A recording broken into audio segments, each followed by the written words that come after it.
اپنے بچوں کو مکاتب میں اور مدارس میں داخل کرو، اس لیے کہ یہ بات بالکل حق ہے کہ امت کے عقائد کی حفاظت اور امت کی اجازت سے روکنے کے لیے اللہ کی قسم مدارس کا کوئی بدل نہیں ہے۔ یہ مدارس اسلام کے قلعے ہیں۔ مجھے حیرت ہوتی ہے دیکھ کر علاقوں میں کالج ہے، اسکول ہے، مدرسہ نہیں ہے۔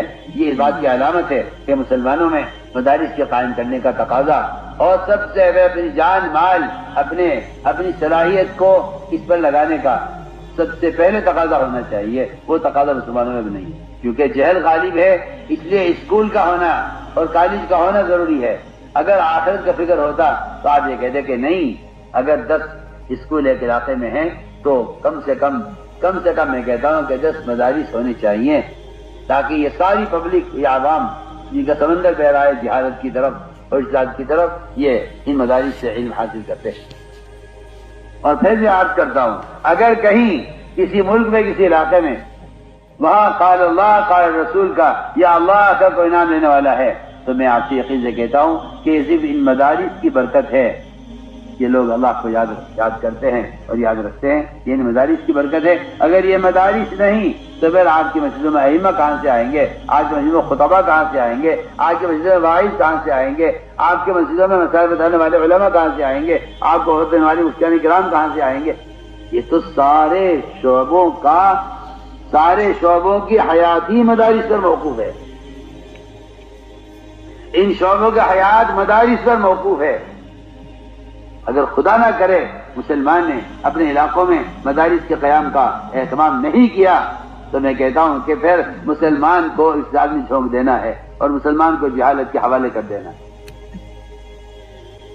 اس لیے آپ سے سب سے عرض کر رہا ہوں، مسلمان کے مال اور اس کی استعداد و صلاحیت کا سب سے پہلا مصرف وہ علم ہے اور مدارس کا قائم کرنا ہے۔ ہمارے علماء حق اللہ تعالیٰ ان کو جزائے خیر عطا فرمائے۔ ہمارا ارشد مدنی امیر ہند مدد العالی جب بھی میں ملاقات کے لیے گیا یہی فکر کہ امت میں جہل بہت ہے، اور وہی ان کی ایک فکر یہی ہے بنیادی کہ کوئی علاقہ مدارس سے خالی نہ رہے۔ یہ کہتا ہوں بڑے افسوس اور ڈوب مرنے کی بات ہے کوئی مسلمان یہ کہے کہ مدرسہ حکومت قائم کری۔ کیوں کری حکومت قائم؟ تمہارے گھر حکومت بناتی ہے؟ تمہارے کھیت کیا حکومت بناتی ہے؟ تمہاری شادی حکومت کراتی ہے؟ تمہیں گاڑیاں حکومت دیتی ہے؟ میں یہ حیران ہوں کہ مسلمان اپنی خواہشات کو خود پوری کرتا ہے، اور اگر مدرسے کا تقاضا آ جائے تو کہتے ہیں کہ اوقاف دیکھے گا، حکومت دیکھے گی۔ کیوں؟ کتنے ڈوب مرنے کی غیرت کی بات ہے۔ محمد صلی اللہ علیہ وسلم کی لائی ہوئی اس امانت کو اگر مسلمان نہیں سنبھالے گا تو کیا یہود و نصارہ کو فرق سنبھالیں گے؟ مدارس وہ قائم کریں گے؟ اگر مسلمان کو مساجد سے مدارس سے ان کو قائم کرنے سے واقعی لگاؤ ہوتا تو میں صاف کہتا ہوں کہ آج اوقاف خطرے میں نہ جاتے۔ وہ تو صاف بات ہے کہ جس گھر کو اس کا گھر والا خالی چھوڑ دے گا اس گھر میں کوئی نہ کوئی قبضہ ضرور کرے گا۔ سیدھی بات ہے، میں آپ سے مجھے تو کوئی کہنے میں کوئی حجاب نہیں ہوتا۔ اوقاف کا خطرے میں آنا اس بات کی اللہ کی قسم علامت ہے کہ مسلمان کو مدارس سے اور مساجد سے وہ لگاؤ نہیں ہے۔ اگر آپ کی دکان پہ کوئی دعویٰ بول دے، حکومت ہو یا عوام، جھوٹا دعویٰ کر دے دکان پر آپ کی، آپ سیدھے پہنچیں گے عدالت میں۔ آپ سیدھے جائیں گے عدالت میں۔ میری دکان لاکھ روپے کی دکان ہے، اس کے لیے 5 لاکھ روپے خرچ کر دے گا کہ نہیں، میں اپنی دکان چھڑواؤں گا۔ اگر مسلمان کو محبت ہوتی مساجد سے، مکاتب سے اور ان سے متعلق اوقاف سے، کیا مجالی کسی کی؟ وہ تو مسلمان نے پہلے مسجد کو چھوڑا ہے۔ میں تو صاحب سے بات کرتا ہوں کھل کر آپ سے، بادشاہوں نے مسجدیں بنائی شان و شوکت کے لیے، آج دیکھ لیجئے آثار قدیمہ کی مسجدیں سب بند پڑی ہوئی، پوری دنیا میں آپ دیکھ لیجیے گھوم کر، اکا دکا شاید کوئی مسجد آپ کو کھلی مل جائے۔ جو مسجدیں نماز کے لیے اور اعمال کے لیے قائم کی جاتی ہیں، آج آپ دیکھ لیجئے جو جماعتیں مسجدیں بناتی ہیں ماشاءاللہ قائم کرتی ہیں، 2-2 3 منزلہ بناتی چلی جاتی ہے، جی مسجد کافی نہیں ہو رہی ہے، مسجد تنگ ہو رہی ہے، مسجد تنگ ہو رہی ہے، 4-4 6-6 جگہ جمعہ ہو رہا ہے ایک علاقے میں کہ جی مسجدیں تنگ ہو رہی ہیں، کیا کریں؟ ماشاءاللہ نمازی بہت ہیں، دیکھ لیجیے آپ، یہ تو آپ سے کھل کر کہتا ہوں، آج بھی ابھی آپ نے حدیث سنی ہوگی کہ اگر کوئی شخص مسجد بناتا ہے تو قیامت کا قرب ہوگا کہ مسجدیں بنائی جائیں گی صرف سیاحت کے لیے، اور مسجد بنائی جائیں گی تفاخر کے لیے، عبادت کے لیے بنائی جائیں گی، حدیث موجود ہے، اور دیکھ لیجیے آپ جا کر، آپ کو ممالک میں ایسی مسجدیں ملیں گی جنہیں بہت پیسہ لگا کر بنایا گیا ہے، وہاں نماز آپ نہیں پڑھ سکتے، وہ گھومنے پھرنے دیکھنے کے لیے بنی ہے، بتائیے آپ جی بادشاہ نے کیا نہ نماز خود پڑھتے تھے نہ ان کی رعایا پڑھتی تھی، وہ اسلام کی شان و شوکت کے لیے مسجدیں بناتے تھے، دیکھ لیجیے وہ ساری مسجدیں جو شان و شوکت کے لیے بنی ہے وہ مسجدیں آج بند ہیں، اس لیے کہ جب مسلمان کو نماز ہی نہیں پڑھنی ہے تو مسجدیں ویران کر کے یہ مسجدیں کیسے باقی رہیں گی؟ یہی میں آپ سے صاف عرض کرتا ہوں، اس لیے میری آپ سے سب سے یہ درخواست ہے، سب سے میں سب سے عرض کر رہا ہوں، اللہ جزائے خیر جمعیت علماء ہند وہ قیام مدارس کے لیے، قیام مکاتب کے لیے ایک کوشش فکر کر رہی ہے، میری آپ سب سے درخواست، سب سے پورے ملک سے کہتا ہوں کہ آپ جو بھی تعاون کر سکتے ہیں کریں، یہ ہمارا کام نہیں ہے، ان کا کام ہے، ہمارا کام نہیں ان کا کام ہے، یہ دین کے کاموں کو تقسیم کر کے انکار کر دینا خود دین کو نقصان پہنچانا ہے، اس کی کوئی گنجائش ہمارے یہاں نہیں، دعوت کا کام خیر کے تمام تعاون کے لیے ہے، خیر کے تمام کاموں میں تعاون کے لیے، آپ جس تحریک سے وابستہ ہیں ہوا کریں، لیکن یہ آپ کی ذمہ داری ہے کہ جن تو جماعت کے آدمی ہے، جماعت کا آدمی کیا ہوتا ہے؟ تعاون و تقوی سارے ایمان والوں کے لیے حکم ہے، یہ کوئی تنظیمی کام نہیں ہے، آپ اس کے لیے جو بھی تعاون کر سکتے ہیں، جان سے، وقت سے، مال سے، زمین سے دیجیے مکاتب قائم کرنے، اگر آپ یہ کہتے ہیں کہ نہیں جی اس کو حکومت دیکھے گی تو میں تو آپ سے کھل کر آپ سب سے کہتا ہوں کہ جو کام مسلمان کے کرنے کا ہے اپنے فرائض کی حفاظت کے لیے، کیا اس کام کو کافر کرے گا آپ کی اسلام کی حفاظت کے لیے؟ سوچ تو صحیح، آپ کی الٹی سوچ اور آپ کا غلط خیال کہاں تک پہنچ گیا ہے؟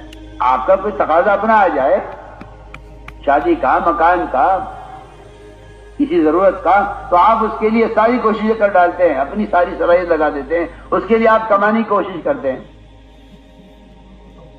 وہ جب مسئلہ آتا ہے تعلیم کا تو آپ کہتے ہیں کہ اسے کوئی اور کر لے، نہیں میرے دوستوں، میری آپ سے پورا مجمع اس کا عزم کرے کہ انشاءاللہ ہم سے جو ہو سکے گا اپنی جان سے، مال سے، وقت سے، زمین سے، جائیداد سے، جو کچھ ہمارے پاس ہے ہم اس کو مدارس اور مکاتب کے قیام پر صرف کریں گے۔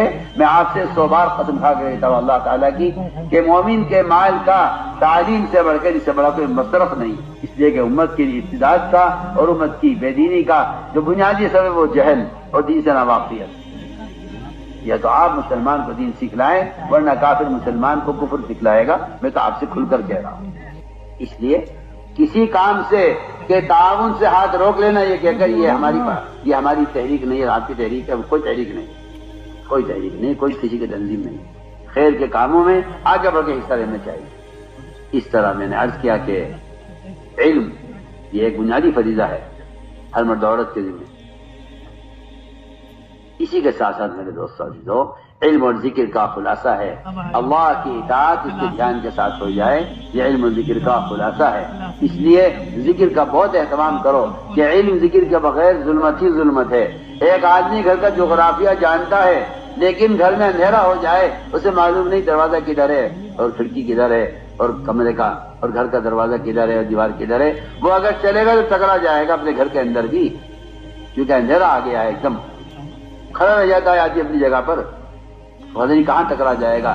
حالانکہ اسے گھر کا جغرافیہ معلوم ہے۔ میں کہتا ہوں کہ ذکر کے بغیر دینی معلومات کا حاصل کرنے والا اسی طرح اندھا ہو جاتا ہے کہ اسے پتہ نہیں کہ راستہ کیا ہے، کیونکہ روشنی جو ملے گی ذکر سے ملے گی۔ اس لیے ہمیں چاہیے کہ ذکر کے ساتھ، علم کے ساتھ ذکر کا اہتمام خوب کیا جائے۔ صبح شام کی تسبیحات ایک تصویر تیسرے کلمے کی سبحان اللہ الحمدللہ لا الہ الا اللہ اللہ اکبر ولا حول ولا قوت الا باللہ العلی العظیم، ایک متوشی کے استغفار کی، تین تصویر صبح شام یہ لگا کر اللہ کی تم توجہ ہو کر پڑھنے کا اہتمام فرمائیں۔ افضل ذکر قرآن کی تلاوت ہے، اس سے بہتر کوئی ذکر نہیں ہے، یہ اللہ کی ذات سے نکلا ہوا کلام ہے، اسے سارے کلاموں پر فوقیت ہے، اس اللہ کی ذات کو ساری مخلوق کے کلام پر فوقیت ہے، ساری مخلوق پر فوقیت ہے۔ قرآن کی تلاوت کا اہتمام کریں، اور یہ میں آپ سے بہت جو ہے قوت کے ساتھ اور آپ سے بنیادی طور پر بہت اہمیت کے ساتھ عرض کرنا چاہتا ہوں کہ اللہ کے واسطے موبائل میں قرآن ہرگز نہ پڑھا جائے۔ میں آپ سے سب سے عرض کرتا ہوں ہرگز نہیں، اس کی کوئی گنجائش نہیں ہے۔ یہ قرآن کی توہین کا فتنہ ہے اس زمانے کا، یہ قرآن کی عظمت کو نکالنے کا ایک فتنہ ہے، میں آپ سے کھل کر عرض کر رہا ہوں۔ کوئی گنجائش نہیں ہے موبائل میں قرآن کے رکھنے پڑھنے کی، کوئی گنجائش نہیں، اس لیے کہ بے ادبی کا جو فتنہ ہے وہ جواز کے نام سے آتا ہے۔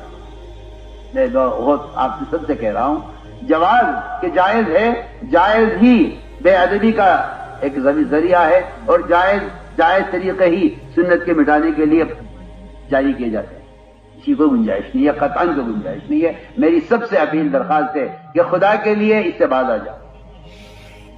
میں آپ سے پوچھتا ہوں، آپ نے باپ کی تصویر قرآن میں رکھ سکتے ہیں؟